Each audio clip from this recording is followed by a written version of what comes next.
না করছো? স্নান করে চুলটা আঁচড়াওনি? না, পুজো হয়নি, আবার একবার স্নান করতে হবে পুজো দেওয়ার জন্য। পোস্ত দিয়ে লাল শাক, আর এখানে হবে 5 রকম ভাজা, তার মধ্যে আলু আছে, আর এটা কি জানো, ভেন্ডি, কুমড়ো, পটল, আর ডালের বড়া হবে, আর ডিম কষা হবে।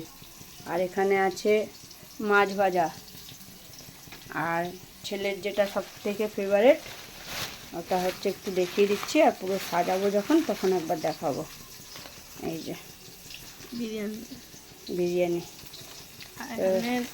দই মিষ্টি, আর হচ্ছে চাটনিটা যদি হয়তো করবো, পায়েসও করা হয়ে গেছে, দেখিয়ে দিই তোমাদেরকে একটু পায়েসটা।